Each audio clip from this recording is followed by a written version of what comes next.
Assalamualaikum sahabat, sehat selalu ya. Salam sejahtera untuk kita semua.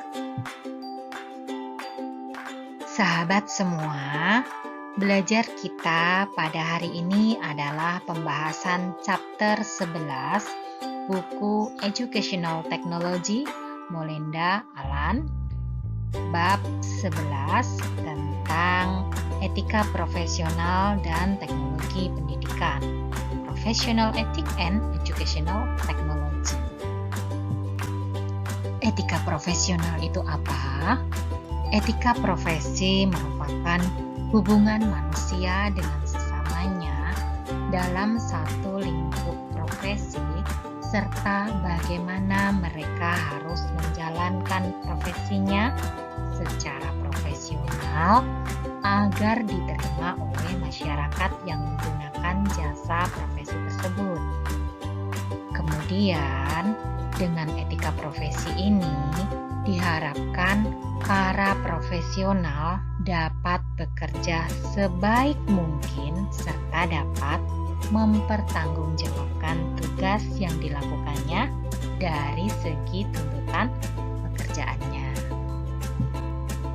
Kita ingat lagi, teknologi pendidikan adalah studi dan etika praktek untuk memfasilitasi pembelajaran dan meningkatkan kinerja dengan menciptakan, menggunakan, mengelola proses teknologi yang tepat dan sumber belajar.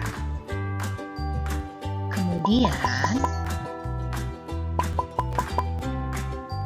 sejarah kode etik teknologi pendidikan tidak terlepas dari pemikiran filsuf besar John Dewey pada tahun 1897 sampai 1903 yang menekankan peserta didik sebagai individu dan menekankan kebutuhan untuk membangun karakter menuju inteligensi sosial.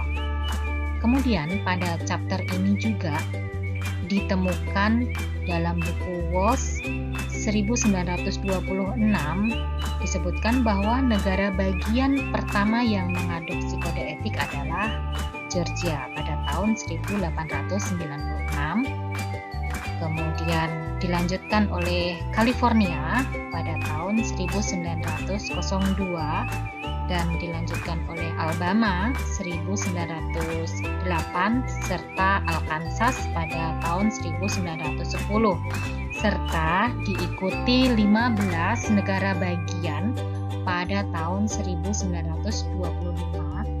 Mereka sudah memiliki kode etik profesional untuk guru. Nah, kode etik ini dikembangkan di sekitar konflik dengan klien, majikan, pengawas, kolega, pesaing bisnis ataupun layanan bisnis. Sahabat semua, bagaimana etika profesional jika dilihat dari sebuah perspektif historikalnya, dimulai dari Durkheim pada tahun 1957 menyebutkan bahwa etika profesional merupakan pengintai atau pengawasan tindakan sosial sebagai wilayah intelektual. Kemudian mengidentifikasi bagaimana aturan perilaku masyarakat dibentuk dan memahami apa yang mereka capai.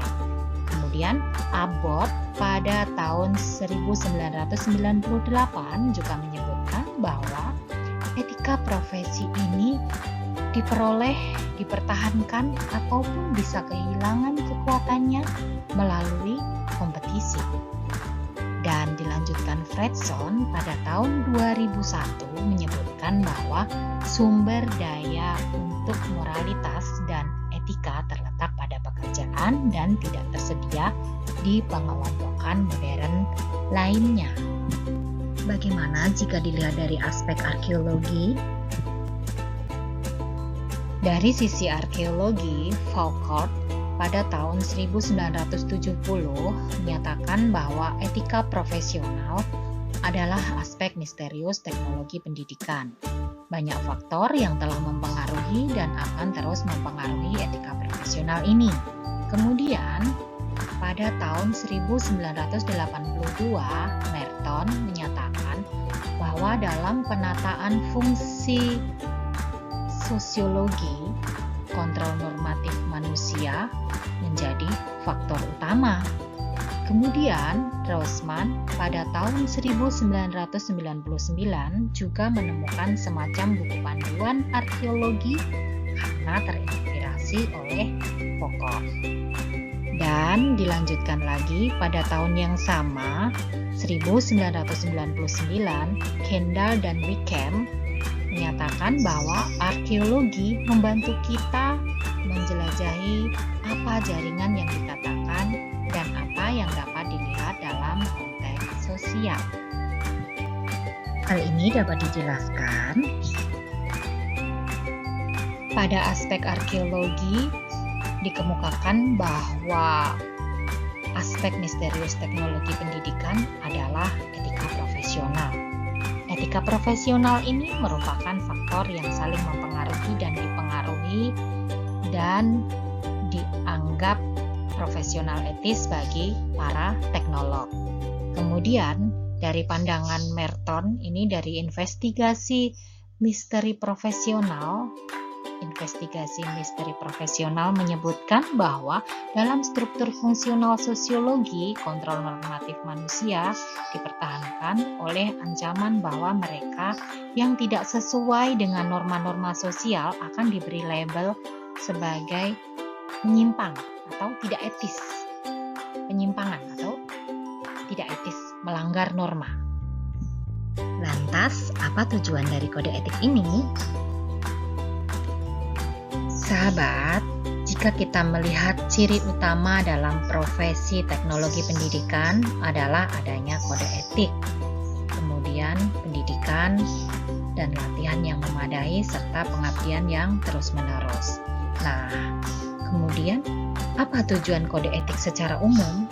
Yang pertama adalah melindungi dan memperjuangkan kepentingan pendidik. Kemudian tujuan kode etik yang kedua adalah melindungi kepentingan masyarakat, bangsa, dan negara.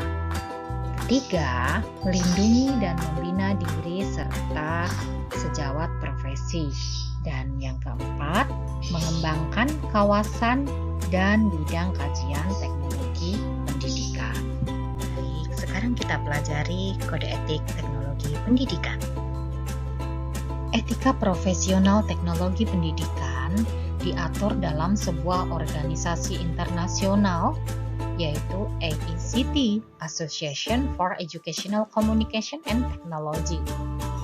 Nah, kode etik ini dianggap dan dijadikan sebagai prinsip-prinsip etika. Prinsip-prinsip ini digunakan untuk memandu para anggota profesi baik secara individu maupun secara kelompok dalam menerapkan dan memperkokoh sikap dan perilaku profesi secara profesional. Kemudian dilahirkan juga adanya Komisi Etika Profesi. Komisi Etika Profesi akan menyusun dokumentasi pendapat bersifat interpretatif atau penjabarannya dengan mendalam berkaitan dengan pernyataan etik khusus tersusun mulai dari sini. Nah, dan selanjutnya opini sebagai jawaban, pendapat-pendapat yang dihasilkan atau dirumuskan sebagai jawaban atas kasus-kasus sebelum terbentuknya Komisi Etika Profesi. Kemudian dilanjutkan dengan adanya prinsip etika atau uraian atau penjelasan prinsip etika yang dihasilkan dari komisi ini sebagai jawaban atas permohonan anggota dari permasalahan tentang kode etik yang terjadi dalam teknologi pendidikan. Kode etik profesional dari AECT merupakan prinsip dalam upaya pemberian bantuan anggota secara individu ataupun kolektif dalam memelihara hubungan profesional tingkat tinggi. Pengaruh pesatnya teknologi juga memberikan dampak pada anak. Kemudian, bagaimana melindungi anak-anak dari pengaruh pesatnya teknologi ini? Ternyata sudah ada 2 undang-undang besar besar pada tahun 2000 dan 2001, COPPA dan CIPA.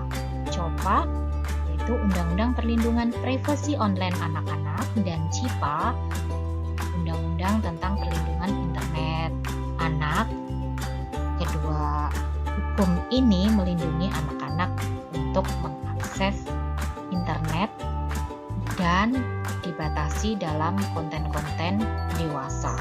Pada tahun 2004, American Library Association menyeimbangkan hak kebebasan berbicara dengan kebutuhan untuk melindungi anak-anak. Nah, di situ dijelaskan bahwa perpustakaan merupakan situs web yang menawarkan kekayaan program sumber informasi untuk belajar orang tua maupun anak. Dan disebutkan juga dibentuknya sekolah spesialis media yang mendukung kebebasan intelektual dan kontrol konten untuk anak-anak. Sahabat semua, demikian pembahasan kita pada hari ini. Semoga bermanfaat dan terima kasih.